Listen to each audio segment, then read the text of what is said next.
අයුබෝවන් අද මම කතා කරන්න යන්නේ කොහොමද අපි ලේයර් එකක තියෙන ඔබ්ජෙක්ට් එකක් සිලෙක්ට් කරන්න කියලා. එතකොට මම මේ අවස්ථාවේදී තෝරගෙන තියෙනවා ඔබ්ජෙක්ට් එකක්. මේ ඔබ්ජෙක්ට් එකෙන් අපි බලමු කොහොමද බෑග්ග්‍රවුන්ඩ් එකේ තියෙන සුදු වර්ණයත් එක්ක ඉදිරියේ තියෙන ඔබ්ජෙක්ට් එක තෝරගන්නේ කියලා. මේකදී මම පාවිච්චි කරනවා ටූල් එකක් විදිහට quick selection tool එක. quick selection tool එක අපි අරගද්දී බෑග්ග්‍රවුන්ඩ් ලේයර් එක lock layer එකක් නිසා අපිට මේක selection එකක් apply කරගන්න බෑ. ඒ නිසා මම මුලින්ම මේක lock එක අයින් කරගන්නවා. ලොක එක අයින් කරගෙන මට පුළුවන් සිලෙක්ෂන් ටූල් එක මේකට ඇප්ලයි කරන්න. සිලෙක්ෂන් එකක් ඇප්ලයි කරද්දී මුලින්ම මට පුළුවන් මෙන්න මෙතන තියෙන මැජික් කොන් ටූල් එක. මැජික් කොන් ටූල් එක කියලා කියන්නේ සමාන වර්ණ.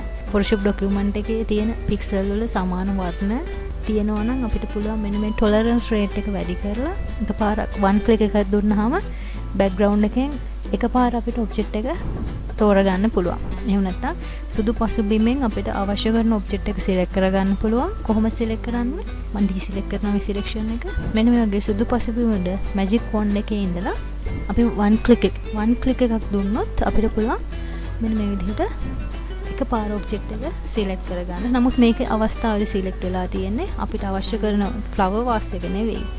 පසුබිම් වර්ණ සුදු වර්ණය තමයි සිලෙක්ට් වෙලා තියෙන්නේ. එතකොට මේ වෙලාවට මට කරන්න සිද්ධ වෙන්නේ මෙන්න මේ select menu එකට ගිහිල්ලා selection එක inverse කරලා අපිට පුළුවන් flower vase එක විතරක් තෝරගන්න. මෙන්න මේ විදිහට. එහෙම නැත්නම් අපිට තෝරගන්න වෙන්නේ මෙන්න මේ විදිහට flower vase එක ඇරුණකොට පසුබිමේ තියෙන වර්ණය. ඔය විදිහට අපිට object එක select කරගන්න පුළුවන්. ඒ වගේම තව method එකක් මම කතා කරොත් මට පුළුවන් මෙන්න මේකේ තියෙන quick selection එක පාවිච්චි කරලා ඔබ්ජෙක්ට් එක තෝරගන්න. ඒකෙදි අපිට කරන්න සිද්ධ වෙනවා මෙන්න මේ විදිහට අපිට අවශ්‍ය කරන ඔබ්ජෙක්ට් එක උඩ කීප පාරක් ක්ලික් කරන්න. මේකේ තියෙන වාසිය තමයි අපි ක්ලික් කරගෙන යද්දී අපිට අමුතුවෙන් කීස් ප්‍රෙස් කරන්න අවශ්‍ය නැහැ. අපිට අවශ්‍ය කරන්නේ කොළ පාට ෆ්ලවර් වාස් එක එහෙම නැත්නම් කොළ පාට කොටස නම් අපිට පුළුවන් මෙන්න මේ විදිහට ඇඳගෙන යන්න. නමුත් මේ විදිහට ඇඳගෙන යද්දී අපිට එළියේ කොටසත් සමහරලාට මේකට ඇඩ් වීමක් සිද්ධ වෙනවා. වැඩිපුර කොටසක් ඒ වගේ අවස්ථාවලදී අපිට සිද්ධ වෙනවා වෙනත් විකල්පයකට යන්න.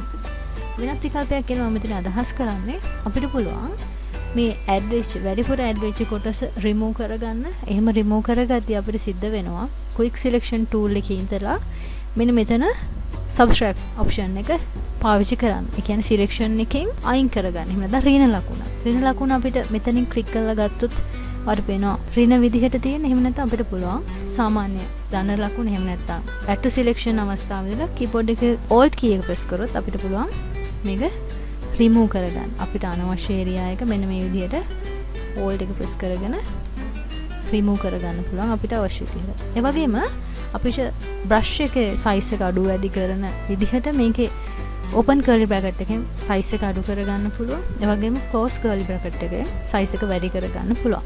මම මේ alt එකත් එක්ක මේ විදිහට මට අනවශ්‍ය ප්‍රදේශය අයින් කරලා දානවා. ඒ වගේම වැඩිපුර කොටසක් මෙන්න මේ විදිහට remove වුණොත් මට පුළුවන් keyboard එකේ shift key එක press කරලා මේ selection එකට අලුතෙන් selection එකක් add කරගන්න. ඒ වගේම brush size එක අඩු කර කර එහෙම නැත්නම් මෙයාගේ ප්‍රමාණය අඩු කර කර මට පුළුවන් මෙන්න මේ විදිහට selection එකට තවත් කොටසක් එකතු කරගන්න. වගේම remove කරන්න.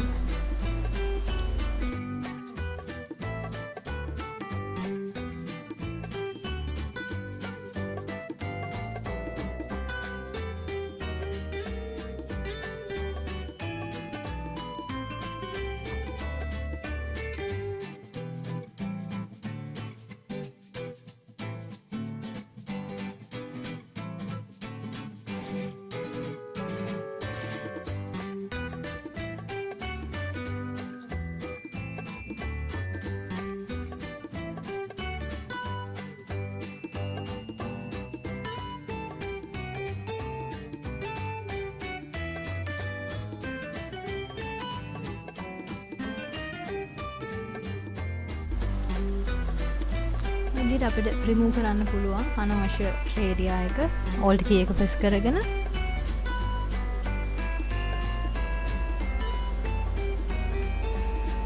විදිහට අපිට remove කරගන්න පුළුවන්. ඒ වගේම මේ විදිහට remove කරගෙන යද්දී අපිට තව අවස්ථාවක් තමයි මේකේ automatically select වෙලා තියෙන එහෙම නැත්නම් ඇක්ටිව් වෙලා තියෙන එකක් refine edge කියලා කියන්නේ. අපි refine edge කියන අවස්ථාව දුන්නොත් අපිට මේකේ තවත් ස්වරූපයක් වෙනත් ස්වරූපයක් බලා ගන්න පුළුවන්. ඒ කියන්නේ අපිට සිලෙක්ට් කරන්න අවශ්‍ය කොටස අපි මේ වෙද්දි සිලෙක්ට් කරගෙන තියෙන ඒරියා එක කොළ පාටිනුත් පසුබිම් වර්ණය රතු පාටිනුත් අපිට පෙන්වනවා. අපිට මේක පාවිච්චි කරලත් කරගන්න පුළුවන්. මෙන්න මේ remove කරන වැඩි. එහෙම නැත්නම් මෙන්න මෙතනින් අපිට පුළුවන් erase refine අවස්ථාව තෝරගත්තොත් අපිට පුළුවන් වැඩි කොටස් ටික මෙන්න වගේ erase කරගන්න අනවශ්‍ය කොටස් ටික. ඊළඟ අපිට පුළුවන් refine අවස්ථාව තෝරගෙන මෙන්න මේ විදිහට refine කරගන්නත් පුළුවන්. refine edge අවස්ථාව අපි ඉදිරියේදී සාකච්ඡා කරනවා. ඊළඟට අපිට පුළුවන් මේ විදිහට ඔබ්ජෙක්ට් එක තෝරගන්නවා වගේම මම මේක ඩීසීලෙක්ට් කරොත් තව අවස්ථාවක් අපිට හම්බ වෙනවා sample all layers. මම දැන් මේ අවස්ථාව මේ විදිහට ප්‍රඳවගෙන අලුතින් ලේ එකක් අරගෙන අපි මොනහරි බ්‍රෂ් කරොත් මේ විදිහට අපිට බ්‍රෂ් කරන්න පුළුවන්. ඒක බ්‍රෂ් කරාට පස්සේ අපි quick selection අවස්ථාවේ ඉඳලා selection එකක් apply කරොත් මේ කොටසට select වෙන්නේ මෙන්න මේ අලුතින් ඇඳපු ලේ එක. මොකද අපි ඉන්නේ අපි තෝරගෙන තියෙන මෙන්න මේ ඉහළ තියෙන ලේ අවස්ථාව. එතකොට මට මේ අවස්ථාව දිගේ අවශ්‍ය නම් බෑග්ග්‍රවුන්ඩ් එකේ තියෙන සියල්ලම නැත්නම් ඇක්ටිව් වෙලා තියෙන ලේයර්ස් සියල්ලම සිලෙක්ෂන් එක දාන්න අපිට පුළුවන් මෙන්න මෙතන sample all layers ඔප්ෂන් එක දෙන්න. මම මේ සිලෙක්ෂන් එක ඩීසිලෙක්ට් කරලා sample all layers දාගෙන දැන් සිලෙක්ෂන් එක දැම්මොත් පසුබිම් වර්ණයත් එක්ක එහෙම නැත්නම් පසුබිමේ තියෙන කොටසත් එක්කම අපිට තෝරගන්න පුළුවන්. අන්න ඔය විදිහට අපිට කොටස් දෙකම ඇතුළත් වෙන විදිහට තෝරගන්න පුළුවන්. අපි ගත්තොත් quick selections අවස්ථාව සහ magic wand අවස්ථාව නැවතත් කිව්වොත් අපිට පුළුවන් මෙන්න මේ magic wand එකෙන් one click එකකින් අපිට සමාන වර්ණ එහෙම නැත්නම් pixel වල සමාන වර්ණ apply වෙලා තියෙනවා නම් ඒ සියල්ලම එකවර තෝරගන්න. නමුත් මෙන්න මෙතන තියෙන tolerance rate එක අනුව මේ අවස්ථාව වෙනස් වෙනවා. සාමාන්‍ය default මෙතන 30ක අවස්ථාවක් තමයි එන්නේ. අපිට මේක උපරිමය වැඩි කරගන්න පුළුවන්. ඒ වගේම point sample එකක් කරහා ඒ කියන්නේ average rate එකක් කරහා මේක වෙනස් කරගන්න පුළුවන්. 3/3 අපිට දීලා තියෙනවා තව අවස්ථාවක් 5/5. මේකෙන් අපිට පුළුවන් තෝරගන්න රේන්ජ් එක වෙනස් කරගන්න. අපි 3/3 අවස්ථාව දුන්නොත් මේකෙදි පසුබිම ඔන්න ඔය වගේ කොටසක් තමයි සිලෙක්ට් වෙන. අපි zoom වෙලා බැලුවොත් ඔයදිට අපිට බලා ගන්න පුළුවන් edge එක.